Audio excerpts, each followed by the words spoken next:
Marine Le Pen, nous avons été rejoints sur ce plateau par Hervé Mariton. Monsieur Mariton, bonsoir. Bonsoir. Vous êtes député UMP de la Drôme et en charge du programme, de rédiger le programme de l'UMP pour les élections à venir.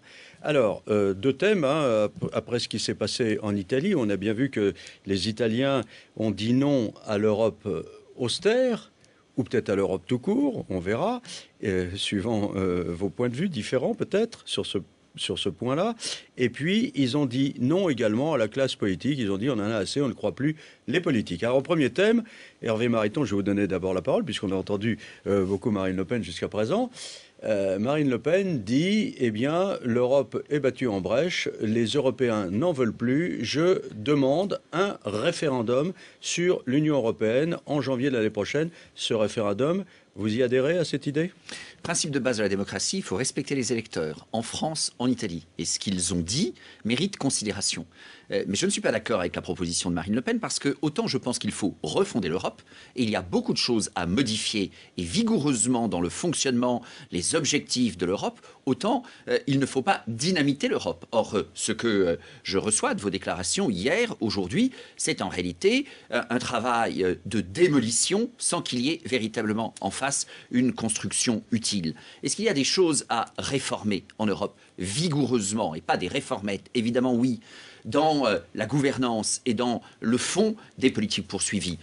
Par exemple, parce que nos États ont été défaillants, un certain nombre de décisions dans le domaine monétaire sont remontées à l'Europe. Et aujourd'hui, il n'y a pas de bon contrôle politique en face de ces décisions, parce que les gouvernements successifs, pour dire les choses, celui d'aujourd'hui comme celui d'hier, n'ont pas assumé qu'il y avait une évolution fédérale. Encore cette semaine à l'Assemblée, on a disserté autour d'un projet de résolution, c'est assez technique, mais pourquoi ? En réalité, parce que nous n'avons pas les bons instruments pour nous exprimer dans l'Europe d'aujourd'hui.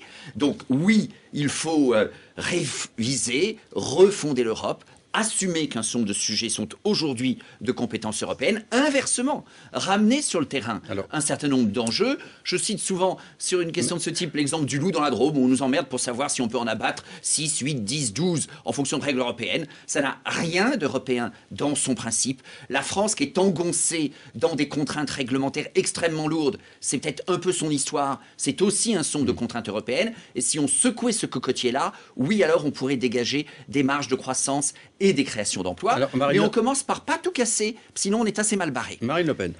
Non, il faut tout démolir pour tout reconstruire. Parce qu'en réalité, mon discours, et vous l'avez compris, c'est de dire que l'Union européenne est comme l'Union soviétique, elle n'est pas réformable. Car elle est construite sur une idéologie, sur des dogmes, sur des grandes pensées qui ont été partagées, il faut bien le dire, par l'UMP et le PS. Cette grande pensée, c'est le transfert des souverainetés nationales, c'est la primauté d'un droit européen sur le droit national, et ça pose le vrai problème de fond de la démocratie, puisque c'est le sens de notre débat.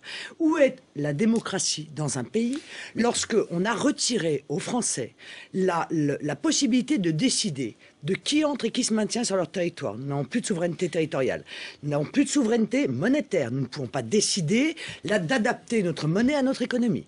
Nous n'avons plus de souveraineté budgétaire, puisque comme vous dites et vous expliquez, ça fait 20 ans d'ailleurs que j'entends ça, l'Europe ne marche pas, il faut plus d'Europe. Bon, à chaque fois qu'il y a plus d'Europe, ça marche de moins en moins. J'ai dit l'Europe autrement, je n'ai pas dit plus d'Europe. Mais autrement, c'est vague. Quoi. Non, c'est pas vague du tout. Ça fait 20 ans L'Europe, il y a des sujets dans l'Europe. Attendez, moi je vous dis, j'ai étudié un certain nombre de questions, parfois très techniques, mais qui peuvent coûter à la France, aux acteurs économiques, aux citoyens, aux collectivités locales, des milliards d'euros sur des sujets sur lesquels l'Europe aujourd'hui nous complique la vie alors qu'il n'y a pas de raison. Mais d'abord, madame, monsieur, vous prenez, excusez-moi, vous prenez des exemples qui sont des exemples, à mon sens. Vous avez raison de dire que l'Europe multiplie les normes, elle ne sait même faire que cela. Elle a parfois, ça coûte des milliards d'euros. Elle a réussi à allier ce qu'on pensait d'ailleurs être impossible à dissoudre l'un dans l'autre, en même temps tous les effets néfastes de l'ultralibéralisme et tous les effets néfastes de l'ultrasocialisme. Il fallait quand même le faire, ils ont réussi à le faire. Bon, mais monsieur, moi je vous parle des sujets de fond. qui touchent à la démocratie. Or, cela, vous ne voulez pas revenir dessus. Moi, madame. Vous ne voulez pas redonner aux Français leur souveraineté territoriale, vous ne voulez pas leur redonner leur souveraineté monétaire, vous ne voulez pas leur redonner leur souveraineté budgétaire, parce que vous avez voté pour leur retirer la souveraineté budgétaire. Premièrement. Et vous ne voulez pas leur redonner leur souveraineté législative, qui est le fondement même de la démocratie, c'est-à-dire la capacité du peuple français à décider pour lui-même. Je suis tout à fait d'accord avec l'idée, ça me paraît même une sorte d'hygiène démocratique indispensable. Il faudra...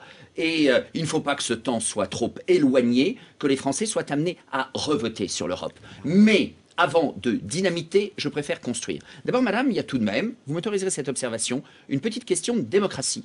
Vous citez l'Union soviétique. Au fond, il faut dynamiter comme il fallait dynamiter l'Union soviétique. Il y a une petite différence. C'est qu'en Union soviétique, il n'y avait pas d'opposition. En Union soviétique, il n'y avait pas de représentation parlementaire. Vous siégez au Parlement européen. Vous pourriez, au sein du Parlement européen, porter ces idées, comme vous n'y êtes quasiment jamais présente. C'est une réalité. C'est pas plaisant à entendre, mais je vous le dis. C'est pas le problème. Vous êtes, c'est pas le problème. ridicule. Ça fait 50 fois que vous sortez cet argument. Mais il se trouve simplement que c'est vrai, et je me permets de vous le dire, parce que ce que vous dites à une réunion du Front National, vous êtes tout à fait légitime à le dire. Pourquoi est-ce que vous ne mettez pas plus d'énergie à le dire en Europe? Deuxième remarque, Deuxième remarque. Quand on est député européen, on fait son boulot, quoi, non? Vous, au Parlement européen, votre formation politique, l'UMP, vote main dans la main 98% des textes avec le Parti socialiste. Alors, vous dites qu'il n'y a pas d'opposition? Ben non, monsieur. À cause de vous, il n'y a pas d'opposition. Vous pourriez faire votre travail, madame. Et voyez-vous, le problème que vous refusez évidemment d'évoquer, parce que ça vous ennuie beaucoup, c'est le Parlement français. Non. Parce que dans ce Parlement français, monsieur, il n'y a pas de démocratie. Car la personne qui est en face de vous a fait près de 20% aux élections présidentielles. Et elle a 2 députés sur 577. Alors, on se pose la question de savoir pourquoi les Français n'ont plus confiance dans la classe politique française. C'est parce qu'il n'existe plus de démocratie dans notre pays. Pour avoir confiance dans la classe politique, il faut commencer par avoir des élus qui assument réellement leur mandat et qui s'en occupent réellement. Je me permets de constater ce que tous les classements de présence au Parlement européen, hélas, à votre égard, soulignent. Sur le fond des choses, madame. Sur le fond des choses. Non, il est exact. Non, il est ridicule. Il vous déplaît, mais il est exact. Non, il est ridicule. Sur le fond des choses, je me permets de dire plusieurs choses. Un, vous voulez le retour à une monnaie nationale. Mais comme ça fait un petit peu réfléchir à votre affaire, vous savez aussi ce que cela coûterait immédiatement en termes de taux d'intérêt. Et hélas, la France, et vous avez raison de dénoncer cela, est aujourd'hui soumise à une dette beaucoup trop importante. Si demain il y a un retour à la monnaie nationale, la dette en France explose. Par ailleurs, madame, je vous ai écouté tout à l'heure. Vous avez dit les problèmes de la compétitivité de la France. C'est fort intéressant. Sauf que vous savez que la plus grande part de notre commerce extérieur est réalisée au sein de la zone euro. Donc notre problème, eh bien alors c'est clair, je vous en fais la démonstration. Notre problème, j'ai lu vos déclarations, j'étais très attentif, je suis un garçon sérieux, j'ai préparé cette émission, je regarde les choses sur le fond. Notre problème de compétitivité est réel, vous avez raison de le dire, mais notre problème de compétitivité, ça n'est pas principalement une affaire de parité monétaire, puisque justement, ceux qui nous taillent des croupières aujourd'hui sont parmi nos partenaires européens. Deuxième exemple. Réponse là-dessus quand même. Deuxième exemple. Monsieur Mariton, parce que vous avez Madame beaucoup Le Pen a d'avance. parlé de Schengen. Vous avez beaucoup d'avance. Monsieur, vous n'avez pas lu mon projet. Car si vous aviez lu mon projet, vous sauriez, comme je l'ai expliqué tout à l'heure d'ailleurs, que ma volonté en retrouvant une monnaie nationale, c'est aussi de monétiser la dette. Et donc de pouvoir la rembourser, ce que non seulement vous n'avez été incapable de faire, monsieur, mais vous l'avez alourdi de 600 milliards durant les 5 dernières années. Voyez-vous, vous portez donc, votre formation en tout cas, une très lourde responsabilité dans l'aggravation spectaculaire et donc dans l'esclavage que vous imposez aujourd'hui au peuple français. Qui sont, non monsieur, avec des taux d'intérêt qui sont aggravés pour des raisons internationales et du fait de l'inflation que vous aurez Madame Le Pen, qui sont entre les mains, vous avez mis le peuple français entre les mains des marchés financiers et vous avez recréé l'esclavage pour dette. Bon, non seulement, monsieur, cette dette ne s'aggravera pas, mais je commencerai à la rembourser. Je rembourserai les intérêts et je rembourserai aussi le capital.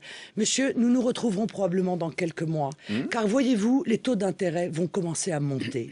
Et pour une raison simple, monsieur, c'est que quand on a, comme vous l'avez fait, mis notre pays avec aujourd'hui 1800 milliards d'euros de dette, nos créanciers commencent à considérer qu'ils ne seront jamais remboursés.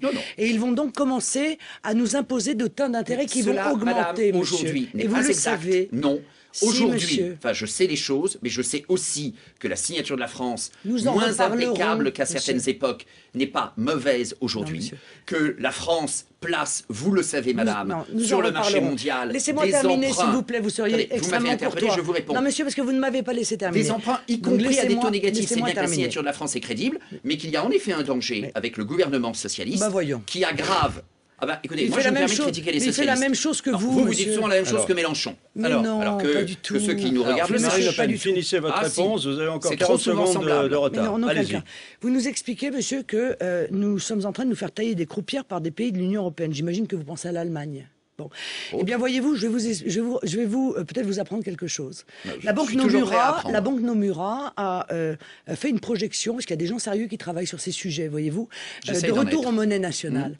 Et il s'avère que le mark serait alors supérieur à l'euro si on revenait aux monnaies nationales. Ça veut donc dire que l'Allemagne perdrait de sa compétitivité par rapport à la France et que nous en retrouverions justement car notre monnaie serait automatiquement dévaluée. Cette Or, la étude souffre d'un biais dévaluation, majeur, elle prend monsieur, très mal en compte monsieur, ce qu'a été monsieur, dans la l'histoire dévaluation- récente la problématique de la monsieur, réunification de les l'Allemagne. dévaluations Donc, qui ont s'il vous été, plaît. monsieur, les dévaluations qui ont été opérées dans l'histoire de France n'ont jamais entraîné une inflation.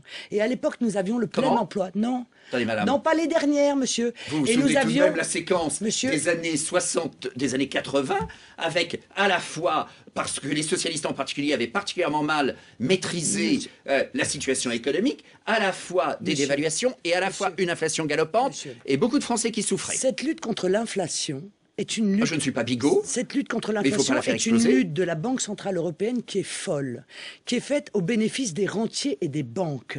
Et la contrepartie Bah, de vous voulez cette payer les lutte. salariés en monnaie de singe. Non, mais monsieur, la contrepartie de cette lutte folle contre l'inflation, Eh ben, les salariés ont de c'est quoi un taux s'inquiéter. de chômage, monsieur, à 8 Alors. millions de Français qui aujourd'hui ne travaillent Il pas n'y a pas autant. 8 millions de chômeurs aujourd'hui. Il y a 8 Il y en a, millions, madame. monsieur, Il y a de bien trop de Français. chômeurs en France. Monsieur, je le regrette avec il vous. y a Mais il n'est pas 8 indispensable millions de d'aller dire qu'il y a 8 Français. millions de chômeurs Monsieur. pour résoudre le problème des 3 millions de chômeurs Monsieur, qui sont il y a en effet beaucoup 3 trop nombreux déjà. millions de chômeurs de la catégorie A. Oui. Il y a 8 millions de gens en France qui ne travaillent pas autant qu'ils le voudraient. C'est-à-dire à qui on ne donne pas la dignité Alors. de pouvoir avoir un travail à plein temps pour pouvoir faire vivre leur famille, monsieur. Et si vous ne le savez pas, c'est Non, inquiétant. non, madame, je sais les choses.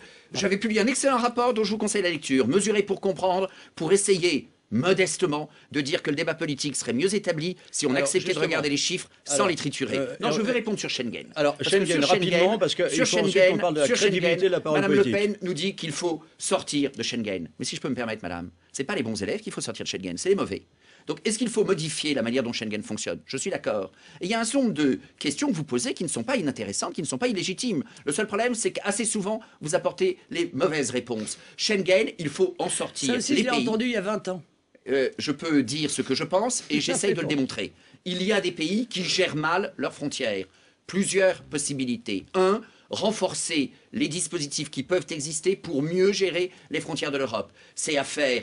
Il y a un dispositif qui s'appelle Frontex, qu'on peut renforcer, y compris en termes de moyens humains. Deux, des possibilités de contrôle, y compris de contrôle biométrique partagé à l'entrée dans les frontières de Schengen. Et si certains pays ne sont pas capables de faire leur boulot, c'est eux qu'il faut virer de Schengen. C'est tout de même pas les bons dans un système qui, parce qu'un jour vous avez une lubie politique, ont décidé de s'en aller parce que c'est une proposition des magots, mais c'est pas les bons qui doivent s'en aller, c'est les mauvais auxquels on doit dire vous êtes incapable de gérer Monsieur, Schengen, vous avez- vous devez sortir. Monsieur, Là-dessus, 40 secondes, Marine Le Pen, et puis on passe à la parole politique. Vous avez défendu l'entrée de la Bulgarie et de la Roumanie dans l'espace, s'est fait trop vite. dans l'Union européenne. Ça s'est fait trop vite. Aujourd'hui, nous allons être demain confrontés à une arrivée peut-être exponentielle, notamment de Roms, qui déjà aujourd'hui sont sur le territoire, qu'on ne pourra plus expulser.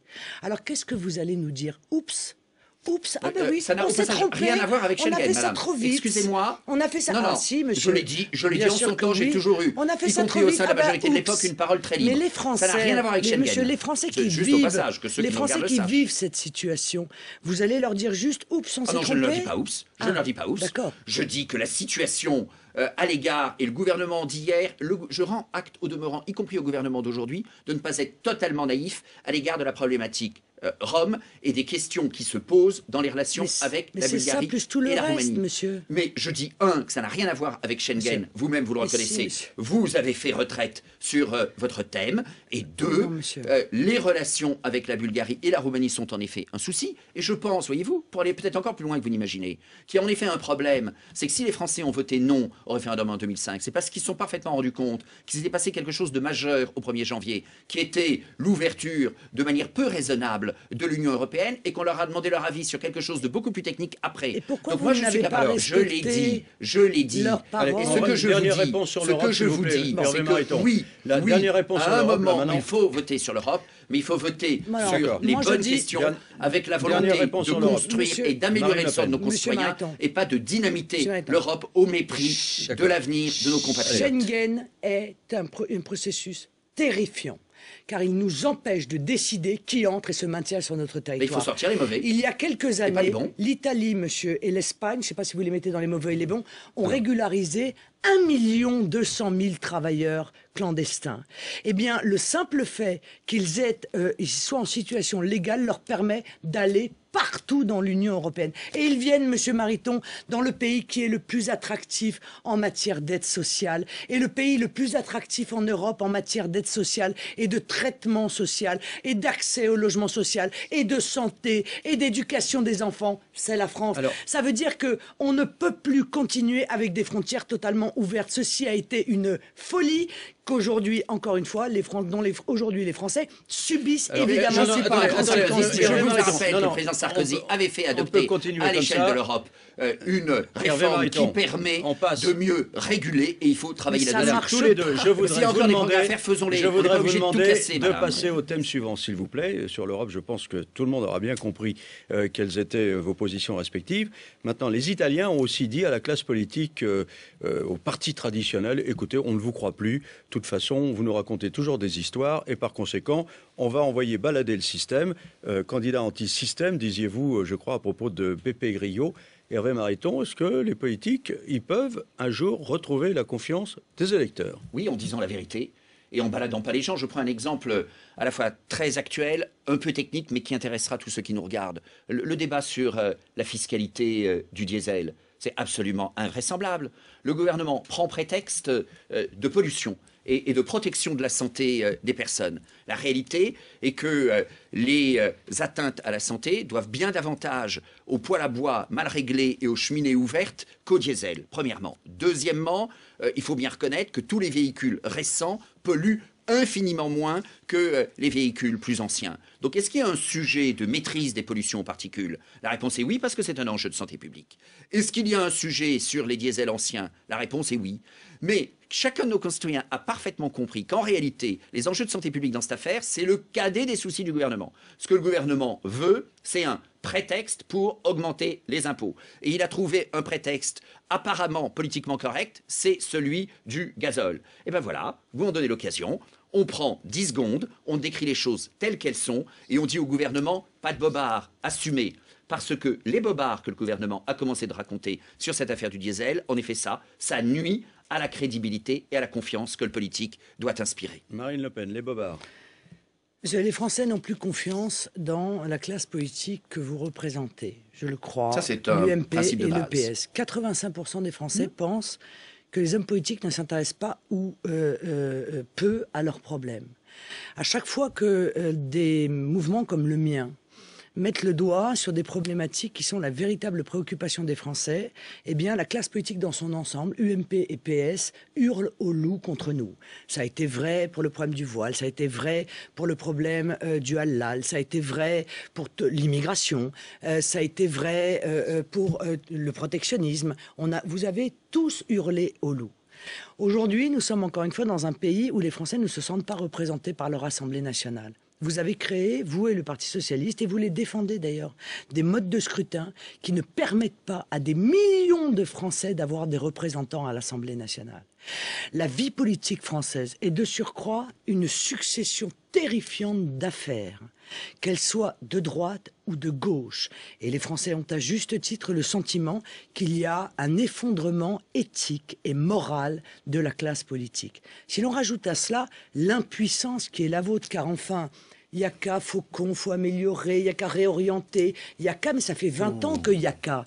Et ça fait 20 ans que rien n'a changé. Moi, je me souviens des débats sur Maastricht, où on entendait les mêmes rêves, les mêmes utopies, les mêmes promesses. Je me souviens des débats sur la Constitution européenne. Il faut réorienter, il faut améliorer, il faut mieux faire, etc. Et vous n'avez rien fait de tout cela, alors, monsieur. Hervé Mariton, Eh bien, vous cette répond. rupture de confiance, elle est, à mon avis, aujourd'hui, non seulement très lourde, très inscrite, mais elle arrivera un jour, si le mode de scrutin n'est pas totalement verrouillé, par porter d'autres responsables politiques au pouvoir. Le mode de Hervé scrutin Mariton. législatif aujourd'hui, par exemple, permet d'avoir une certaine indépendance à l'égard des partis, et c'est plutôt mieux pour la défense des Français. Par ailleurs, vous vous présentez, vous existez dans le débat politique au moment des présidentielles, vous avez un certain nombre de députés au Parlement européen, il y a une part de proportionnel au Sénat, vous le savez. Mais sur le fond, madame, ce que je constate, c'est que quand il y a des sujets un peu difficiles, réellement difficiles, pas ceux sur lesquels il est facile de faire la démagogie, alors là, c'est courage fuyons. Mais de Je quoi vais prendre parlez-vous, deux monsieur exemples. Oh, je vais vous parler, madame. Vous allez nous faire la 101e heure de mariage homosexuel, non? Deux exemples. Je vais commencer par un autre exemple, si je peux me permettre. Ah bon, bah, quand Le même, nucléaire. il était dans vos deux choix. Le nucléaire. Oui. Sur le nucléaire, vous avez une position qui est d'une extrême prudence, qui est d'une extrême ambiguïté. Au moment où le gouvernement socialiste envisage de fermer Fessenheim, ça va coûter 10 milliards d'euros. Avant de donner les leçons que vous donnez sur le protectionnisme européen, on ferait peut-être bien de ne pas balancer par les fenêtres 10 milliards d'euros parce que le Parti socialiste a signé un accord Je suis avec pas les Verts et qu'il faut le socialiste, payer. moi, monsieur. Et votre position là-dessus, j'aimerais bien l'entendre de manière un peu Mais claire. elle est extrêmement Elle n'est claire. pas claire. Mais elle est extrêmement- Vous dites, oh oui, le nucléaire, il faudra le baisser, il Alors, faudra transformer Marine parce Le que Pen c'est vous répond dangereux, sur le etc. nucléaire, et puis Mais vous enfin, donnerez votre deuxième et sur le exemple mariage, ensuite. en effet, Écoutez, on vous a alors, pas attendez, beaucoup non, mais entendu. monsieur Attends, le Mariton, mariage après. Monsieur Bon. Mariton, il Le faudrait, nucléaire, il faudrait d'abord. être fou pour considérer que le nucléaire n'est pas une énergie dangereuse. Vous le savez qu'elle l'est. Et nous le savons aussi. Mais nous avons toujours été très clairs. Quel est Nous avons votre dit, projet pour l'instant, nous C'est quoi n'avons votre projet absolument pas le moyen d'en sortir. Et C'est Fessenheim, vous très dites quoi? clair. Mais nous Vous avons l'avez jamais toujours- dit jusqu'à présent. Fessenheim, vous dites quoi? Mais nous disons J'ai regardé qu'il faut attentivement vos déclarations, j'ai rien trouvé. Il faut effectuer les travaux nécessaires à la sécurisation de nos centrales. sont en cours. Eh bien, c'est tout. Voilà, les choses sont très Eh ben, claires. voilà une avancée du débat. Et On n'avait jamais entendu et ça j'ai jusqu'à été présent. Non, monsieur, je l'ai dit, mais vous ne l'avez pas entendu. Mais c'est Oh, j'ai pas grave, regardé. vous pouvez pas tout entendre. J'ai- Bon. j'ai regardé, Et j'ai madame, dit, nous devons attentivement. engager des Internet, recherches. ça permet de regarder les Nous devons déclarations. engager des recherches de manière très importante sur les nouvelles, pas l'éolienne, pas sur l'hydrogène, sur notamment, éventuellement d'ailleurs, l'exploration du gaz de schiste, puisqu'il y a des recherches qui aujourd'hui permettent la fracturation pneumatique et non pas hydraulique, et que nous avons probablement, pour des anciens bassins comme la Lorraine ou comme le Pas-de-Calais, de grandes possibilités énergétiques pour demain. Mais maintenant, Monsieur Mariton, que je continue à dire que c'est une énergie dangereuse, si je ne le faisais pas, je serais, alors pour le ça, coup, c'était pour le totalement nucléaire. Alors, le irresponsable. mariage, je C'est voulais parler danger, du mariage. et on n'est plutôt Allez. pas mauvais en France pour les maîtriser. On va sur le J'ai mariage. fait, y compris On passe récemment, au mariage. des contrôles Allez, de on l'autorité passe au de sûreté mariage, parce que nucléaire. le- Pourquoi vous le avez été chronomètre tourne. si discrète sur le mariage, au fond? Est-ce qu'il n'y a pas un peu de lâcheté de votre part à avoir laissé filer ce débat qui me paraît, à dire vrai, important? Parce que le projet avec nos amis que nous avons envie d'écrire, je crois qu'il peut avoir deux caractéristiques. Être à la fois rassurant, parce qu'il est important de rassurer les Français, et être conquérant. Vous êtes sur un projet totalement rétracté, et quand il y a des enjeux tout à fait considérables qui sont en cause, la famille, l'avenir de la famille, là, est-ce qu'on peut rassurer les Français avec une vision d'avenir Mais- pour la famille? Où êtes-vous? Monsieur Nulle Mariton. part. Et je crois, vous savez, j'ai beaucoup de respect pour vos électeurs. J'ai aussi le respect pour votre personne et le mandat que vous exercez, madame. Mais sur ce sujet, et ce sujet, c'est à la clé un débat extrêmement important pour l'avenir de la famille, vous en avez été totalement absente, hélas. Il n'y a pas un peu de lâcheté derrière ça? Non, Monsieur Mariton, je crois très honnêtement que si vous cherchez à faire croire aux Français que je suis là, vous n'y arriverez pas. Je crains hélas qu'il y ait des Car exemples, madame. voyez-vous, ils m'accordent, et ils ont raison de le faire, un courage que je n'ai pas beaucoup vu dans la vie politique. Peut-être l'apparence du J'ai dit courage, très oui. clairement, monsieur, que j'étais contre le mariage homosexuel. Et à la différence de votre pourquoi vous êtes pas formation... engagé plus? Écoutez-moi, monsieur. À la différence de votre formation Oui. politique, moi, le jour où j'arriverai au pouvoir, je reviendrai sur cette loi. Mais vous m'avez L'UMP, écouté, je l'ai dit. Monsieur ne le fera pas. Ah, c'est faux. Quand C'est faux. il ne C'est le- faux. monsieur- C'est faux. Il vous ne pouvez, le fera pas. supputer ça, madame, c'est la police des intentions. Mais j'espère que je n'aurai pas l'occasion. Il se trouve simplement que j'ai eu la responsabilité de faire l'explication de vote pour le groupe UMP à l'Assemblée. Oui, monsieur, on vous a beaucoup entendu, c'est vrai. Parce que j'ai essayé d'être utile à ce débat, madame, et que je suis un parlementaire actif, et que je fais mon boulot dans ma circonscription, dans la Drôme, et je fais mon boulot à l'Assemblée nationale, quand d'autres ne le font pas au Parlement européen. Je ne vous ai pas beaucoup entendu, monsieur Mariton, quand, sous l'impulsion de monsieur Châtel, le groupe LGBT est entré dans les écoles pour aller expliquer à nos enfants la théorie du genre. Vous n'écoutez pas assez, j'ai critiqué. Et avec des collègues du groupe UMP, nous demandons une commission d'enquête sur cette affaire de théorie du genre. Votre formation je m'appelle Hervé Mariton. Votre formation politique... Je m'appelle Hervé Mariton. Non, c'est trop facile ça, monsieur Mariton. Votre formation politique a permis à ce micro-lobby d'aller expliquer à nos enfants la théorie du genre. Une théorie délirante qui consiste à dire qu'il n'y a pas de garçons et de filles, mais qu'en réalité, on deviendrait garçon ou fille en fonction de la société. Et c'est vous qui avez fait cela. C'est votre formation politique. Alors ne me parlez pas de défense de la famille. Ne me faites pas de leçons sur la défense de la famille. Défense de la famille qui se porte très mal, y compris dans les 10 dernières années où vous étiez au pouvoir. Attendez, on arrive pratiquement à la fin. Il va nous rester 4 minutes. Hervé Mariton a une trentaine de secondes de retard, c'est pas dramatique, mais quelque chose qu'on vous entend souvent dire, Marine Le Pen, d'ailleurs c'est un de vos slogans, vous parlez de l'UMPS, en gros vous dites la gauche et la droite à peu de choses près, c'est la même chose, c'est pour ça d'ailleurs que les électeurs sont dégoûtés. Hervé Mariton. Mais l'UMP doit assumer de faire le bilan en plus et en moins actif et passif de ce qu'a été l'action de ces dernières années. Il faut entendre le message des citoyens, nous avons perdu les élections en mai et en juin dernier. Pour autant, hélas, 9 mois maintenant de gouvernement socialiste montrent quelle est la dérouillée que les Français subissent du fait du gouvernement socialiste. Est-ce que, en termes de fiscalité, notre politique a été impeccable? Non, mais nous avions largement et de manière fondée l'argument de la crise. L'argument ne vaut pas aujourd'hui de la même manière, et cependant, les socialistes pratiquent une politique de matraquage fiscal. En matière d'économie budgétaire, ils sont totalement absents. Quand vous regardez sur les enjeux de sécurité, nous avons fait un travail utile avec Nicolas Sarkozy et François Fillon, pour autant imparfait. Et parfois, on a eu tendance à présenter la mariée plus belle qu'elle n'était. Mais aujourd'hui, Manuel Valls, Christiane Taubira mettent toute leur énergie à défaire les quelques progrès que nous avions accomplis. Et dire qu'il n'y a pas de différence entre l'UMP et le PS, je pense que, hélas, le Parti socialiste en donne bien d'occasion de constater qu'il y a des différences. J'ai évoqué Fessenheim. Certains vont jeter en l'air 10 milliards d'euros. Nous ne voulons pas les jeter. Dans le domaine de la justice, dans le domaine de la sécurité, dans le domaine de l'économie. Votre différence, Marine Le Pen? Non mais, monsieur Mariton, c'est vrai que sur toutes les grandes politiques qui sont menées, on ne voit pas de différence entre la politique menée par l'UMP et par le PS. D'ailleurs, M. Valls est arrivé. Je propose un pacte de stabilité fiscale. M. Valls a dit d'ailleurs, bah, tiens, en matière d'immigration, je ferai comme Nicolas Sarkozy. Bon. Donc il continue la même politique en matière d'immigration. Regardez les chiffres. En matière de sécurité, non, c'est pareil. Si, c'est pire. En matière de sécurité, c'est la même politique qui est menée, c'est-à-dire beaucoup de mots, et en réalité, aucun résultat sur le terrain. Bon. Et puis surtout, monsieur, en matière d'austérité, le Parti socialiste met en œuvre une austérité terrible. Mais vous auriez mis la même pour une raison simple, monsieur. C'est que vous avez pris un engagement. On fait plus d'économies plutôt que d'augmenter les impôts. Non, mais monsieur, vous avez signé tous les deux un pacte, dans le dos des Français d'ailleurs, hein, consistant à donner à l'Union européenne la possibilité d'imposer l'austérité.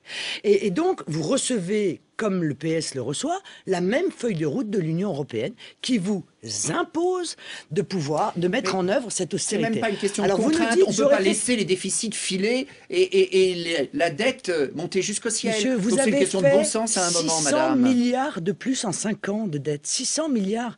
L'aide médicale d'État, par exemple, vous auriez pu la supprimer, l'aide médicale d'État au bénéfice des clandestins. Vous ne l'avez pas fait. Le gouvernement de gauche en a ouvert les critères. Le gouvernement de gauche... Tout le monde y a droit. Tous les clandestins y ont droit, monsieur. Le gouvernement de gauche en a ouvert les critères. Est-ce qu'il y a des progrès à faire? Tous les clandestins ont droit, sous votre gouvernement ou sous celui du Parti socialiste, à l'aide médicale d'État. La gauche a considérablement ouvert les critères. Aujourd'hui, c'est vous près le d'un savez. milliard Si vous ne savez pas, il faut travailler les dossiers. Monsieur, 1 milliard d'euros par an. Et tous les clandestins y ont droit. Vous avez laissé l'obligation faite de scolariser. Nous avions mis en place des procédures d'inscription strictes. Monsieur, vous le avez gouvernement de gauche a cassé cette rigueur dans les procédures d'instruction de l'aide médicale d'État. Non, il ne fait pas la même chose. Vous avez laissé, lors de votre lors de la mandature de l'UMP, l'obligation de scolariser des enfants de clandestins et donc l'interdiction d'expulser leurs parents. Vous auriez pu faire tout cela. Vous ne l'avez pas fait. Les deux sont des choses distinctes. On n'a pas prévu de laisser... pas fait tout cela. Il y a une différence en effet. Nous n'avons pas prévu de laisser les enfants à la rue. Pour autant, est-ce que la scolarisation de l'enfant est un motif suffisant pour régulariser les parents? La réponse est non. Et la différence entre vous et nous, c'est que nous ne laissons pas les enfants à la rue. La différence entre nous et le PS, c'est que le fait que l'enfant soit scolarisé ne justifie pas la régularisation des parents, parce que sinon on ne contrôle plus rien, en effet. C'était comme ça, 20 secondes de conclusion, Marine Le Pen, et 20 secondes de conclusion à Hervé Mariton. Alors, aucune différence sur le plan de l'économie avec le Parti Socialiste, aucune différence sur le plan de la politique pénale, aucune différence sur le plan de l'immigration, aucune différence sur le plan de la politique à destination des PME et des PMI, permettez-moi. Mais sous votre mandature, comme sous celle du Parti Socialiste, c'est toujours les grands groupes qui bénéficient des aides.